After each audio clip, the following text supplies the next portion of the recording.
कि हर महिलाओं को जो भी दिक्कत होती थी, इतना मतलब खर्चे नहीं उठा पाते थे, तो उनके खर्चे के लिए यहाँ से मिले हैं 2100 रुपये मिलने लग रहे हैं। तो जो उन्होंने वादा किया था वो पूरा किया। हाँ सुनो पाओ बेटा। कितने रुपये देते हैं अभी? 1100। महिलाओं के आर्थिक सशक्तिकरण की दिशा में एक ऐतिहासिक कदम उठाते हुए हरियाणा सरकार द्वारा दीनदयाल लाडो लक्ष्मी योजना की शुरुआत की गई है, जिसके तहत गरीब महिलाओं को आगामी 1 नवंबर 2025 से 2100 रुपए मासिक आर्थिक सहायता प्रदान की जा रही है। 10 फरवरी 2026 को दीनदयाल लाडो लक्ष्मी योजना के तहत 9,22,452 महिला लाभार्थियों के बैंक खातों में सीधे 193 करोड़ रुपए ट्रांसफर किए गए। अब तक इस योजना के तहत 4 किस्तों में कुल 634 करोड़ रुपए जारी किए जा चुके हैं। 1100 रुपए जो पर महीने महिलाओं को देती है सरकार, उससे आपको काफी मदद मिलती है। हाँ मदद मिलती है बेटा। पंडित दीनदयाल उपाध्याय की 109वीं जयंती के मौके पर 25 सितंबर 2025 को लॉन्च किए गए दीनदयाल लाडो लक्ष्मी मोबाइल ऐप के जरिए 10,51,029 महिलाओं ने आवेदन किया। इनमें से 9,22,452 महिलाएं पात्र पाई गयी। फरवरी 2026 से हर महीने 1100 रुपए सीधे लाभार्थी के बचत बैंक खाते में जमा किए जा रहे हैं, जबकि 1,000 रुपए सरकार द्वारा चलाए जाने वाले फिक्स्ड डिपॉजिट अकाउंट में रखे जाएंगे। हर घर हर गृहिणी योजना के तहत गैस सिलेंडर रिफिल करवाने वाली हमारी लगभग 12,62,000 बहनों के बैंक खाते, जो गैस का सिलेंडर है उनको 500 रुपये में मिलेगा, ऊपर की राशि उनके खाते में पहुंचाई जाएगी। हमने दीनदयाल लाडो लक्ष्मी योजना आज तक 9,22,452 हमारी लाभार्थी बहनें, उनके खातों में 193 करोड़ रुपए की राशि आज पहुंचाई गई है। महिलाओं के जीवन स्तर में सुधार लाने के लिए हरियाणा की सैनी सरकार वो हर कदम उठा रही है, जिससे हरियाणा की बेटियों को हर कोने में सम्मान मिले। आयरन से जो काम होते हैं उसको बढ़ावा मिलेगा। इसमें हमने कुछ मॉडल बनाए हैं। जो ऐसे इलाके हैं जहाँ इंडस्ट्रीज बहुत कम जाती हैं, वहाँ कोई डेवलपर अपनी पार्क बनाना चाहेगा तो उसको इंसेंटिव है, प्राथमिकता है। उसी तरह पूरी ज़मीन अगर किसी की है डेवलपर की तो उसको भी इंसेंटिव है। सरकार के साथ पीपीपी मोड पे कोई काम करना चाहता है, अपना इंडस्ट्रियल पार्क डेवलप करना चाहता है, उसको भी इंसेंटिव है। किसी के पास 80% ज़मीन है, 20% सरकार से जाता है तो हम उसको भी देने को तैयार है, उसमें भी इंसेंटिव है। तो इससे इंडस्ट्रियल पार्क्स बढ़ेंगे। इधर हमारी कैबिनेट की जो बैठक हुई उसके अंदर इंडस्ट्री को लेकर 3 मुख्य निर्णय लिए गए। सबसे पहला, जो हम एक कॉन्वोकेशन कन्वेंशन सेंटर दिल्ली में जैसा मंडपम बना है वैसे मंडपम एक यहाँ तैयार करवाएंगे। वो उसका मॉडल होगा जहाँ सरकार को एक भी पैसा नहीं देना। तकरीबन 5,000 करोड़ का ये कन्वेंशन सेंटर बनेगा और इससे सरकार के पास ये एसेट भी आएगा और कमाई भी होगी। सरकार को कोई पैसे देने की ज़रूरत नहीं है। दूसरा है, उदयपुर के अंदर आयरन ओर की जो माइन है उसको इस्तेमाल करने के लिए एक कंपनी के साथ हमने समझौता करा है, जो कंपनी को हम 53 एकड़ ज़मीन दे रहे हैं डीएलसी से डबल रेट पर।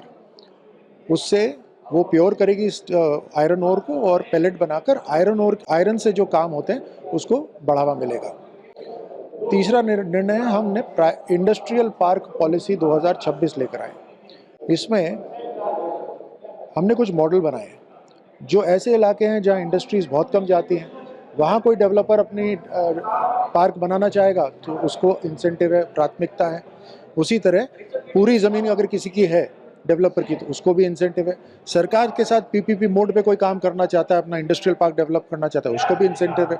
किसी के पास 80% ज़मीन है, 20% सरकार से जाता है तो हम उसको भी देने को तैयार है, उसमें भी इंसेंटिव है। तो इससे इंडस्ट्रियल पार्क्स बढ़ेंगे और ख़ास तौर से एक कॉम्पिटिशन होगा।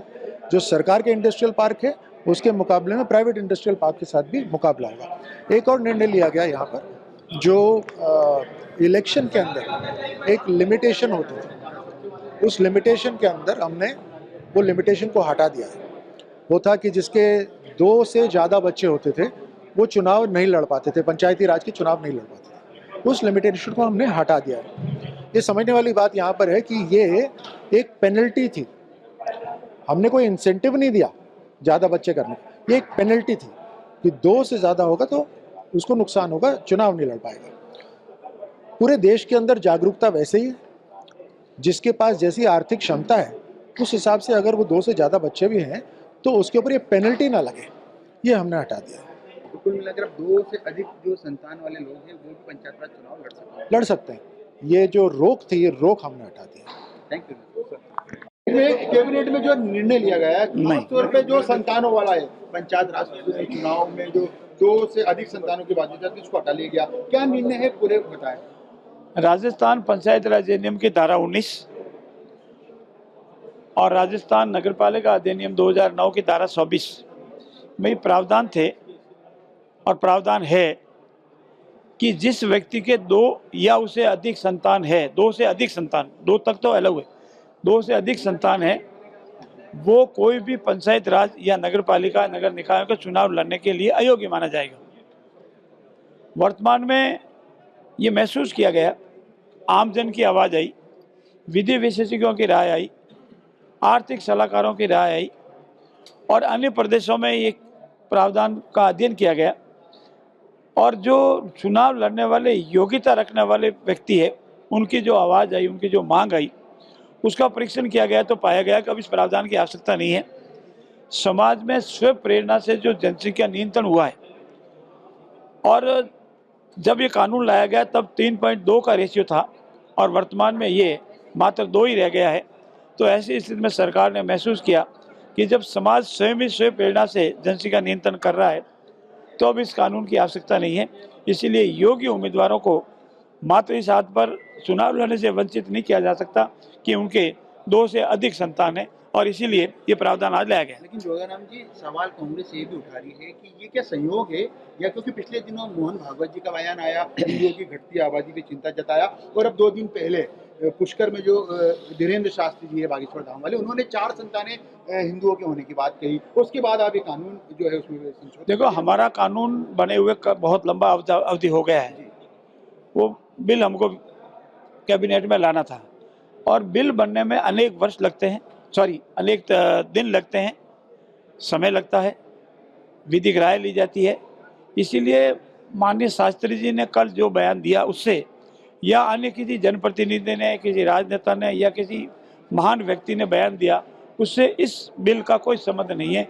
ये बिल तो लंबे समय से जो मांग की जा रही थी, आर्थिक विशेषज्ञों की मांग आ रही थी, विधि विशेषज्ञों की मांग आ रही थी, योग्य उम्मीदवारों की बार बार मांग आ रही थी, उन सब को मद्देनजर रखते हुए बिल लाने का निर्णय माननीय मुख्यमंत्री जी ने लिया है। जनसंख्या नहीं बढ़ेगी। देखिए, जनसंख्या स्व प्रेरणा से हिंदुस्तान में और विशेषकर राजस्थान में जो एक संदेश गया है, लोग अब हम 2 हमारे 2 सिद्धांत पे नहीं, हम 2 हमारे 1, और ये जो संदेश हुआ है और स्व प्रेरणा से जनसंख्या नियंत्रण रुका है और ये धीरे धीरे और रुकेगा, इसलिए जनसंख्या बढ़ने की कोई संभावना नहीं है।